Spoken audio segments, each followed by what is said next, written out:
Y vamos a ir concluyendo con un breve diálogo que pueda cerrar todas las reflexiones que hemos oído aquí. Hay mucho hecho en la ciencia española, en la arqueología subacuática española. Hemos visto cosas maravillosas, otras no hemos podido verlas porque no daba el tiempo de sí. Pero la mayor constante que hemos tenido aquí hoy es que hay un reto de futuro, sobre todo con los pecios de la Edad Moderna y con otras cosas, con los resultados, que todavía quedan esas historias por contar, que es el leitmotiv de estas jornadas. Tengo conmigo, y ya los conocéis de ayer, a Juan Blánquez, de la Universidad Autónoma, a Carlos León, también arqueólogo subacuático, a Javier Noriega y a Flor Trejo. Y por hacerlo lo más ameno y rápido posible, a mí se me ha ocurrido que ante este reto de los resultados me gustaría que cada uno dijera qué es lo más importante para empezar y qué es lo más importante que no deberíamos hacer para empezar. Pues si queréis empieza tú, Carlos. Vamos de aquí para allá y luego... Bueno, me toca empezar. Sí me gustaría comentar que yo soy un colaboracionista enfermizo. Me encanta colaborar, me encanta hacer equipos, pero me encanta organizarlos. Creo que a veces podemos dar la sensación de que colaborar significa que cualquiera se puede poner una botella y echarse al agua. Y no es el caso. Creo que el futuro de la arqueología submarina está en la colaboración, sabiendo cada uno en qué es especialista y qué es lo que debe hacer cada uno. Eso es fundamental.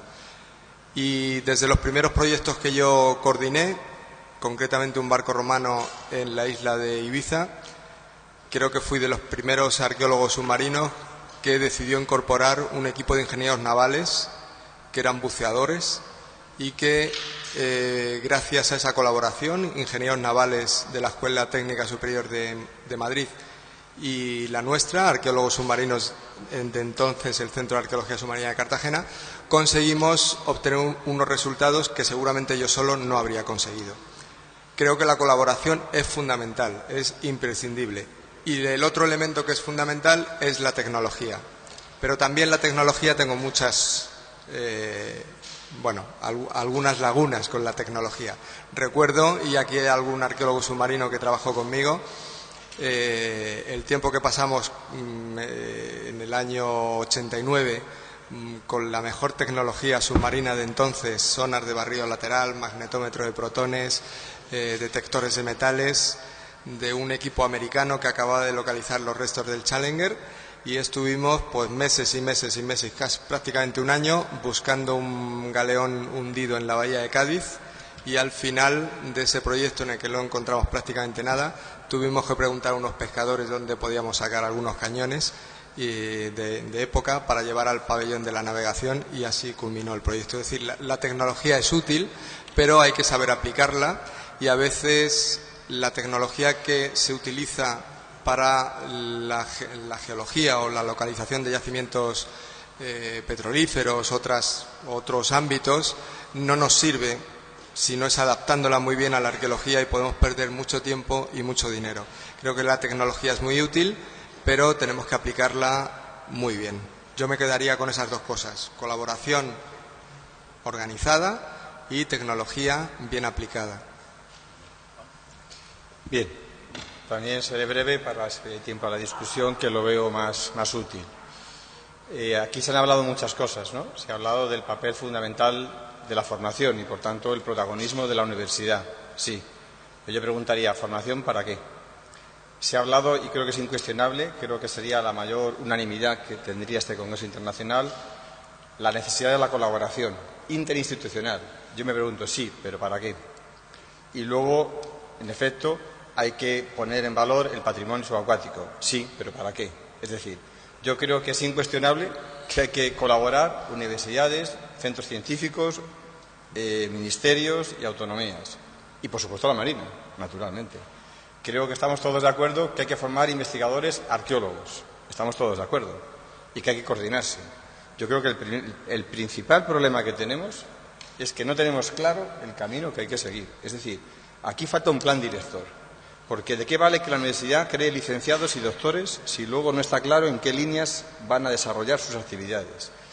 Nos juntamos para colaborar, pero para la primera ocurrencia, con todos los respetos que surja en el ambiente, nos vamos a colaborar para hacer ensayos metodológicos o tecnológicos en sí mismos.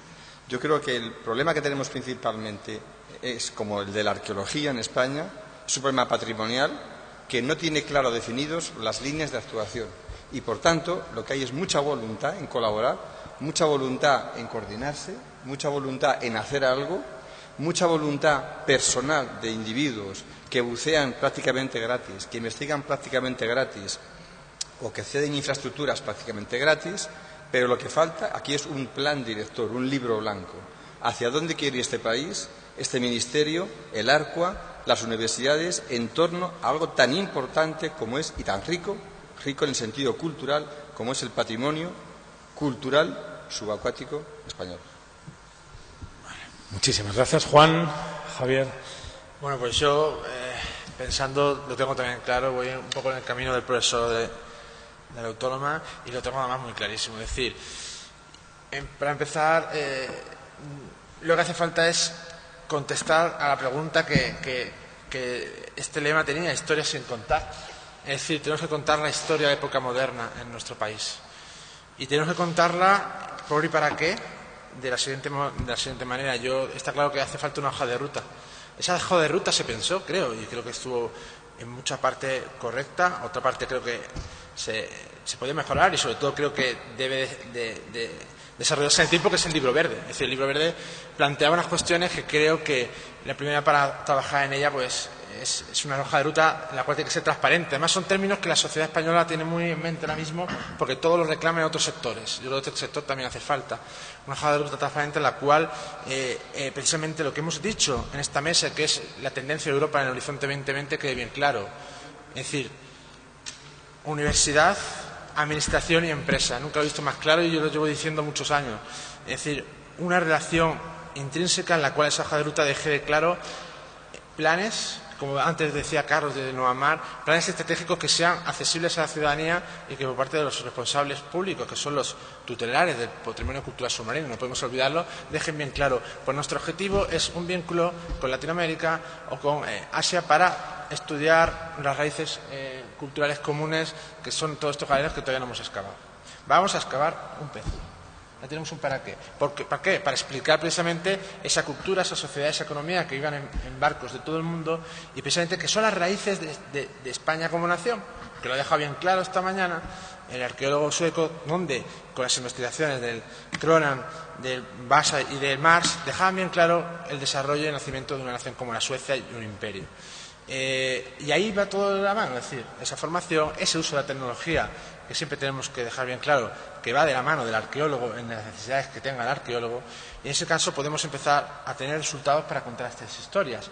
Y termino como empezó este hombre que bueno, supongo que dará vergüenza que sea sabio, pero que es muy inteligente, que fue Pérez Reverte, que por algo es uno de los escritores más célebres de nuestro país, y que dejó bien claro que él, hasta que no escuche pues, a los niños saber quién es pues, nuestros grandes marinos, nuestros grandes ingenieros de la mar, pues hasta ese momento pues no podremos saber ni para qué, ni por qué estas historias no se cuentan, y de alguna manera dejaremos bien claro que todavía en las universidades españolas pues prácticamente no se estudia ni un solo yacimiento arqueológico submarino, o que realmente no tenemos ni 10 libros para contar de arqueología subacuática, para formar a esas generaciones en las universidades, en los institutos, a esa juventud que es nuestro futuro y que realmente viven de espaldas a la mar.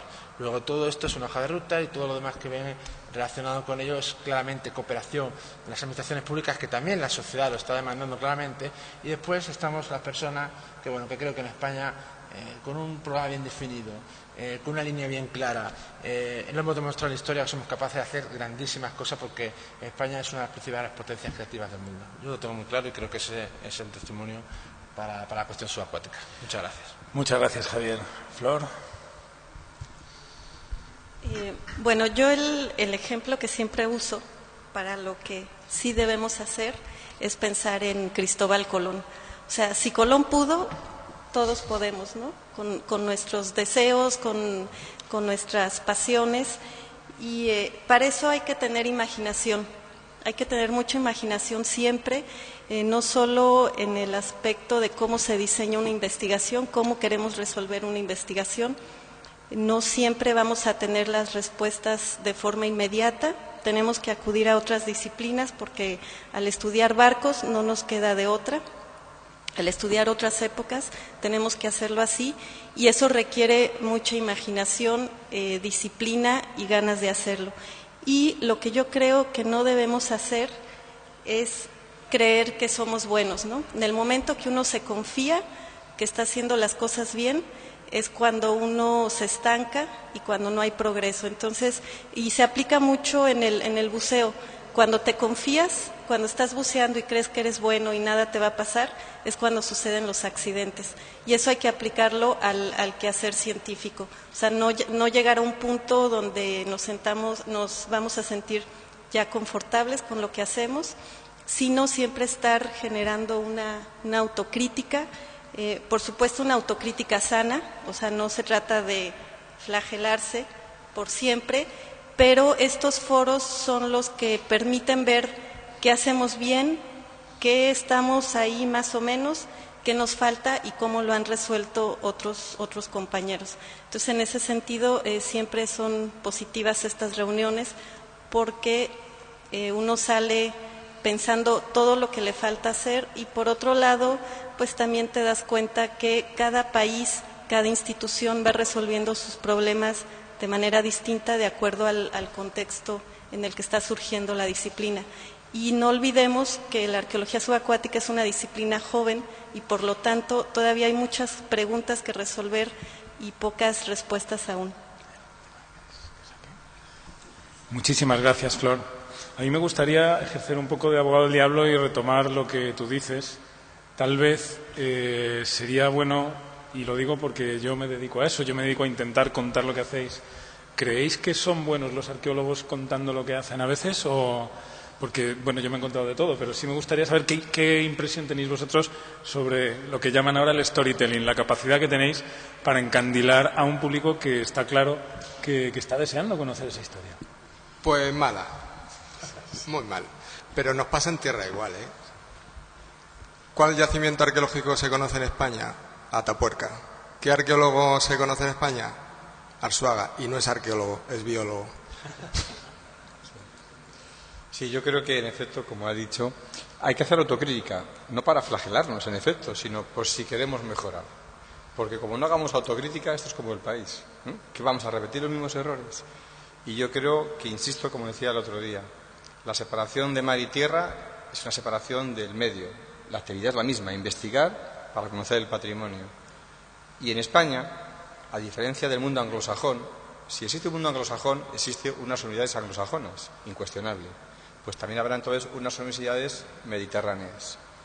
Y las universidades mediterráneas nunca citadas se caracterizan, entre otras cosas, porque han tenido durante décadas la divulgación considerada como una actuación de segunda.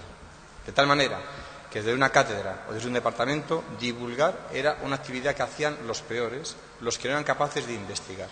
Eso está cambiando. Pero de esos barros, estos lodos. Del retraso de unos 20-30 años de buena universidad en España, de muy buena universidad, que no ha atendido adecuadamente a la divulgación, ha provocado dos cosas negativas. Una desconexión con la sociedad e incluso que ese campo demandado por parte de la sociedad lo ocupen mal otros protagonistas u otros actores. Entonces, parte de la autocrítica que tenemos que hacernos es la escasísima divulgación. Yo no pude estar, lamentablemente, en la conferencia de Reverte. Estoy totalmente de acuerdo. O sea, no hay una bibliografía de alta divulgación, ni una bibliografía infantil, ni una bibliografía científica todavía suficiente que difunda al menos lo que se ha hecho hasta ahora. Luego, entonces, difícilmente, si no se divulga lo que se hace o lo que se ha hecho, damos un poco palos de ciego. ¿Queréis añadir algo? Yo voy a ser muy rápido y voy a romper una lanza en favor del arqueólogo, pero es importante. Y la arqueología divulga mal, la arqueología. El arqueólogo, el pobre subacuático, suficiente tiene con bucear, con interpretar, con excavar, con planificar una excavación, como para encima divulgar. Les encantaría, porque además son excelentes, cuentan historias apasionantes. Yo creo que es una oportunidad, precisamente, de los que saben contar esas historias. Es decir, de divulgadores, de gente especializada en eso, vosotros también, la prensa, creo que sois fundamental. Y Jesús, tengo que completar otra vez en favor tuya, porque creo que en Europa nadie ha divulgado tanto sobre la historia marítima y conoces tanto esto como tú, porque precisamente sois los ojos de los resultados arqueológicos que por otro lado tanto apasiona a la sociedad. Tanto apasiona a la sociedad, porque a todo el mundo creo que te conoce cuando el arqueólogo dice las profesiones más bellas que hay en el mundo, y es verdad. Y a todo el mundo le encanta esta profesión, y Carlos, que escribió un libro precioso de divulgación, precisamente, bucear en el pasado, también otro, El arqueólogo enamorado. Es decir, la arqueología es una historia que precisamente sí debemos contar, porque les encanta a todos. Y a los niños les encanta, porque Tadeo Jones nos vuelve locos. O sea que tenemos una posibilidad también de divulgación muy, muy importante en el futuro. La arqueología debe divulgar mucho más, y además ser moderna, porque la arqueología creo que uno de los problemas, no solamente en divulgación, sino en todos los procesos tecnológicos de apertura, precisamente de cooperación, viene porque desde el siglo XIX el arqueólogo tiene el complejo ese de Gollum, en el cual es mi artefacto, es mi pez, es mi equipo, es no sé qué, no sé cuánto. Es una realidad muy triste esa. Y no solamente tener la divulgación, sino todo lo demás. Pero el arqueólogo subacuático, aparte de esta hiperespecialización en este país, que hay muy buenos, el pobre ya divulgar no, pero la arqueología sí que debe, y sobre todo que les den cancha a ellos para poder contar esas historias que son tan apasionantes. Muy bien. Bueno, para no meterme en líos, yo voy a hablar de los arqueólogos de mi país, no se vayan a ofender. No, los arqueólogos no saben contar historias, por eso son arqueólogos. Pero bueno, no, por eso yo siempre, cuando me preguntan si soy arqueóloga, digo que no, que afortunadamente soy historiadora, porque creo que el principal problema de la arqueología es que es muy descriptiva. Al menos lo que sucede en México es cuando hay una conferencia de un arqueólogo, pues primero dice cuántas capas estratigráficas tiene su pozo, de qué color era la tierra, cuántos centímetros se movió para un lado, y si describe un objeto, pues te dice color rojo 6C, con los bordes no sé qué, y uno los está viendo, o sea, es muy descriptivo, y entonces cuando ya le pasan el papelito de que se le está acabando el tiempo, dice, bueno, ya no tengo tiempo de más, ¿no? Y uno no llegó al objetivo final de la arqueología, que es explicar a una sociedad a través de sus objetos. Yo no creo que sea culpa del arqueólogo, y tampoco le podemos exigir a todos que sean buenos narradores o que sepan contar historias, pero sí creo que al menos cuando se enseña arqueología ahora, pues debería incluir una clase de ciencia ficción, de narrativa, de teatro, algo que permita ser un poco más histriónico. Y el arqueólogo, hay gente, no solo arqueólogos, hay gente que no le gusta el micrófono, que no le gusta hablar y que tampoco le gusta estar en público, y no lo vamos a forzar, ¿no? Entonces, más bien pasemos la pregunta a la disciplina. O sea, la arqueología necesita contar historias, definitivamente sí. ¿Por qué? Porque tenemos que enamorar a la gente que no está con nosotros en el día a día haciendo la investigación, y que comprenda por qué es importante que un objeto no se venda, no se destruya, no saque de su contexto, y por qué este objeto me vincula a mí con mi pasado y con mi historia, ¿no? O sea, lo que es muy evidente es que cuando un grupo social se siente orgulloso de su pasado, lo va a defender y le va a dar una unidad y una integridad que le permite funcionar como grupo social en situaciones más complejas. Entonces es nuestra obligación buscar la forma de cómo contar historias. Uno puede contratar un novelista, enamorar a algún novelista por ahí, decirle, mira, tengo una historia buenísima, pero yo no sé contarla, la cuentas tú. Se buscan ilustradores, se hacen cómics, etcétera, etcétera, ¿no? Bueno, yo solamente quería apostillar algunas cosas. Cuando digo que la arqueología tiene que divulgar, evidentemente no quiere decir que todos tengan que ser divulgadores. En los trabajos en equipo, en las instituciones, lo que hay es un reparto de papeles. Si no hay investigación, no puede haber divulgación. Pero la investigación, sin la transmisión del conocimiento, primero en las aulas a los futuros especialistas y luego a la sociedad de la que depende la universidad, no tiene sentido. Entonces, evidentemente habrá mejores comunicadores y habrá peores comunicadores. El problema que yo destaco aquí es el haber considerado la comunicación social como un factor de segunda. Es lo que yo creo que ha pasado. Y, en efecto, no todos saben bucear, no todos saben dibujar. Y, en efecto, gran parte de la arqueología, que creo que es una gran ciencia y tan científica como la historia, pero diferente, porque es hacer historia a través de los objetos, porque, en efecto, ya por un poco por romper el hielo ya y que no quede todo en serio, ¿no? Siempre se nos parodia a los arqueólogos que estamos obsesionados con una cerámica que tiene el borde desvasado, con un color anaranjado y con una granulometría del 7. Pero yo, que mi hermana hace historia antigua, me río mucho cuando digo, y vosotros los de historia antigua decís, Aníbal, preocupado por la llegada del invierno, decide acampar en la Campania. Digo, Aníbal estaba preocupado, había llegado el invierno. Es decir, hay un problema de comunicación. Hoy día, la transmisión del conocimiento, que se considera incuestionable en la universidad, profesor-alumno, no ha hecho la tercer objetivo, que es al alumno como contratado porque está matriculado y a la sociedad en la que está inmersa la universidad.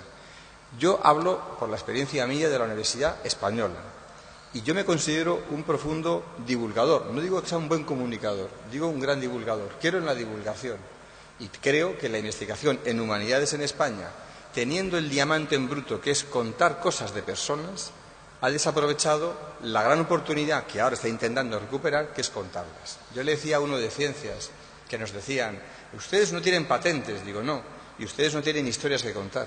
Es difícil hacer una exposición itinerante de las hormonas de la vaca, porque no creo que le interese a nadie más que a los veterinarios y a la gente que quiere comer carne.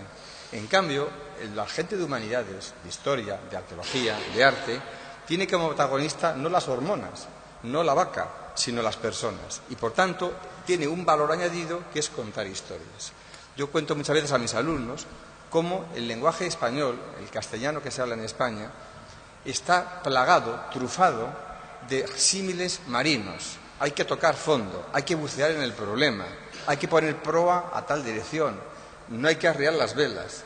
Algo tiene el mar y la historia en España de una vinculación enormemente marina. La historia de España está llena de marinería, en todos los sentidos. Pero como ahora vamos en coche, en avión, pensamos que nuestro presente se pasa al pasado. Hasta el siglo XIX el hombre se ha movido por el agua. Y, por tanto, un país como el nuestro, rodeado de costas por casi todos los sitios, y con una vocación marinera, porque la historia de España, la historia como tal, es marinera por 100%, antes de España y Hispania con el Mediterráneo, luego con América como España, luego con el Pacífico. Nuestro lenguaje actual todavía, los políticos, que no suelen hablar muy bien, sin embargo cogen símiles, el timón de la nave, proa a los problemas, no hay que... Eso denota que hay un problema, hay que contar historias y los arqueólogos podemos, justamente a través de la ciencia arqueológica, contar esas historias. Tenemos que contarlas. Pues vamos viento en popa, retomando lo que dices, y vamos a ir despidiéndonos ya. Hemos hablado del libro verde, un posible libro blanco, y seguramente lo único que tenemos que hacer ya es abrir el libro transparente que está debajo del agua. Estas jornadas son un esfuerzo en ayudaros a contar esas historias y a contar historias que todavía no están contadas. Para daros solamente unos datos, evidentemente han tenido un eco mediático notable y estamos muy orgullosos de ello, aparte de, lógicamente, ABC, que las ha organizado junto con la Casa del Lector. Hemos visto reseñas en periódicos tan importantes como El País, en blogs como ARN Digital y otros, en las emisoras de radio, en la COPE, en Es Radio, han estado atentos a lo que estaba ocurriendo aquí.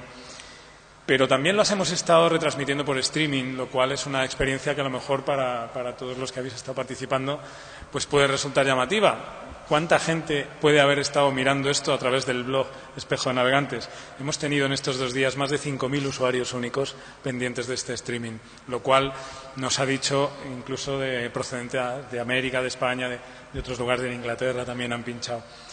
Pues todo eso me parece que es muy interesante y que es muy de agradecer sobre todo el apoyo que hemos tenido para realizar estas jornadas, fundamentalmente el de la Casa del Lector, el gran equipo técnico que nos ha acompañado en todos estos momentos para que todo funcionara bien, para que se escucharan los vídeos, para que todo entrara en su momento. Muchísimas gracias por vuestro trabajo. Me gustaría no olvidarme de todas las empresas o todas las instituciones que han ayudado a que estuvieran aquí, los mejores que hemos sabido captar para poder contar las distintas vertientes de esta historia, algunas más conocidas, otras menos. Hemos tenido la fortuna de tener a gente muy conocida como Arturo Pérez Reverte o a la escritora María Pau Domínguez, que han estado aportando su visión y gente de todo tipo alrededor de esta disciplina. Me quedo también, como comunicador que soy, con esta idea de que Tadeo Jones les encanta a los niños. Yo llevo un niño dentro y a mí Tadeo Jones me encantó. Y como he estado publicando durante 7 años historias alrededor del expolio de Odyssey, el día que me metí en el cine y aparecieron los malos y se llamaban Odiseus, no pude contener una carcajada, sobre todo por lo que significaba de que había calado, nunca mejor dicho otro término acuático, había calado en la sociedad el mensaje de que había que proteger algo que otros no querían sino explotar. Esa es la palabra. A lo largo de estos días, de estos 2 días, hemos estado anotando algunas cosas que me gustaría proponer a modo de conclusión, no sin antes darle la continuidad que va a tener esto que hemos hablado aquí en una exposición maravillosa que en menos de un mes va a estar seguramente abierta en el Museo Arqueológico Nacional y en el Museo Naval, las dos maneras de contar la historia de la Mercedes con el complemento de la exposición permanente que va a haber en el Museo Nacional de Arqueología de Cartagena, el Arco. Hemos estado hablando de que nuestra historia marítima de época moderna, que debe ser objeto de una arqueología de vanguardia en España, se encuentra completamente relegada al olvido en nuestro país. Ha habido otras arqueologías mejor estudiadas, pero esta no. Ha sido una constante de todos o casi todos los ponentes que hemos tenido la ocasión de escuchar. El olvido, que es lamentable, como lo ha señalado Arturo Pérez Reverte, debe aunar nuestro esfuerzo para que cale también en la educación, para que esos niños conozcan todo esto y, porque él lo decía, es una forma muy noble de patriotismo, de reivindicar lo que somos, lo mejor que hemos sido y lo que compartimos con otros, como con el espacio americano. Segundo, que las principales instituciones científicas que han estado y que han dado aquí su punto de vista sobre la aportación que esta historia marítima y arqueológica subacuática en la época moderna aportaron al mundo y que en todos estos casos han ahondado en ese abandono o esa carencia de resultados que es preocupante y que es el reto que ahora tenemos que intentar mejorar, que tenemos que intentar contar. La Real Academia de la Historia ha dejado bien claro que esa situación actual pues no es aceptable, que les sonroja, que es desconcertante que España no haya excavado un galeón, como decía Martín Almagro, y que deberíamos hacerlos, esperando, especialmente cuando los mismos galeones y estas naves tan importantes han sido la seña de identidad de nuestra cultura en el primer hecho globalizador del mundo. Lo resumió muy bien, dijo: Roma nos dio el derecho, los fenicios la escritura, y nosotros los españoles nos tocó dar la primera visión global del mundo, la primera red global. Otro punto que hemos destacado es que esta cuestión de ese retraso en los resultados se puede resolver siempre que haya una prioridad estratégica, como bien señala Juan, siempre que haya una decisión, tiene que haber una cabeza que apunte hacia dónde hay que ir, una cabeza rectora en el futuro de esta disciplina científica. También desde la gestión, a la que no hemos querido tampoco entrar en demasiados vericuetos que nos son ajenos, y para hacer esto como propuestas de unión y no como propuestas de discordia y de peleas por las competencias por las que hemos pasado muy por alto. Pero especialmente en lo referente a la visión, a la dirección estatal que tiene que haber en esta política para que en la materia científica que nos ocupa este patrimonio tenga una perspectiva mucho más halagüeña y fundamentalmente no limitada a lo local y a lo regional. Eso es fundamental, según hemos visto. Desde la universidad, y en este caso, como decía Juan Blánquez, desde la Autónoma de Madrid, se ahonda en esa cuestión. Ha dejado bien clara que la falta de planificación, especialidad y dirección, y sobre todo la continuidad en el tiempo de esa dirección de los objetivos de la arqueología, siguen siendo parte del problema, y eliminar o mejorar eso será parte de la solución.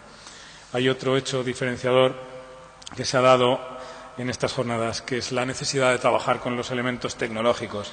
Hemos tenido la oportunidad de ver a Michel Lourdes, el francés, de la agencia Drasson con su presentación, que ha dejado clara cómo Francia lleva años investigando, interviniendo con esa dirección que todos echamos de menos y con esa política estatal indudable en algo que está dando importantes resultados científicos, esa arqueología de profundidad, que es donde nos esperan precios muy importantes. Nos preguntamos por qué en España, visto el ejemplo de la excavación de la Lune, no se puede trabajar o no se pueden plantear proyectos arqueológicos submarinos de esa envergadura, teniendo además la tecnología a nuestra disposición, como comentaba el director del IEO. Hay otro detalle más acerca de ese retraso en la arqueología que nos gustaría contribuir con estas jornadas a reducir. Especial interés ha mantenido desde esta organización también tener una estrecha relación entre lo que la historia y la arqueología deben decirse una a la otra para hablar con la sociedad. Nos ha parecido especialmente relevante el testimonio de Johan Romby, de nuestro profesor sueco, que ha demostrado cómo los resultados de ese vínculo, la potencialidad de la investigación arqueológica ha quedado muy clara porque ilumina lo que sabemos de esa historia con nuevas luces. Desde el CSIC, especialmente en la época moderna, también tuvimos con Manuel Lucena ese testimonio. Ellos tienen información suficiente y hay mucha más información por recabar, como nos ha contado hoy Pilar del Campo, en archivos como los archivos de la Armada y en otros, para planificar precisamente todos esos objetivos para que tengan relevancia científica, para que ilusionen a la sociedad, como nos comentaban también que hizo el BASA, que tenía todo el país pendiente del telediario, para que en esta época moderna, y tal y como incidían también la Real Academia o el propio Javier Noriega, se termine con eso de que no hemos excavado todavía ninguno de esos pecios importantes y pueda haber investigaciones, proyectos y excavaciones, como decían ellos y como decía Michel Lourdes, con el ensayo y el error, que al final es el método científico que tiene que hacer que crezca esta disciplina. Y para terminar ya prácticamente, que esa tecnología que está puesta a disposición del Estado español en el ámbito marino, tanto civil, en el IEO, como algunos medios que podría aportarse desde la Armada, siempre solicitados por los científicos y por los arqueólogos que tienen a su cargo cualquier desarrollo de proyectos en este campo. ¿Por qué no abordar esta cuestión de una forma pragmática? ¿Por qué no hacer esa hoja de ruta y hacer posible que las investigaciones avancen? Para utilizar esos medios habrá que poner sobre la mesa proyectos de altura. Ese es el reto que nos plantea nuestra historia sin contar. Quizás es el momento de establecerlos como una prioridad. Esa investigación puesta en valor por ejemplos como el de México, que está acercándose cada vez más, después de años de trabajo, a un objetivo maravilloso que querremos compartir con ellos, o el proyecto francés, que también ha dejado muy claro la altura que puede alcanzar la ciencia en esta disciplina. Y yo no quiero alargarme más, solo quiero agradecer la dedicación, el tiempo que han permanecido aquí escuchándonos. Espero que hayan disfrutado como nosotros con este viaje y nada más me queda desear que lo hayan pasado bien y que si tenemos oportunidad de repetir esto podamos vernos otra vez. Muchísimas gracias.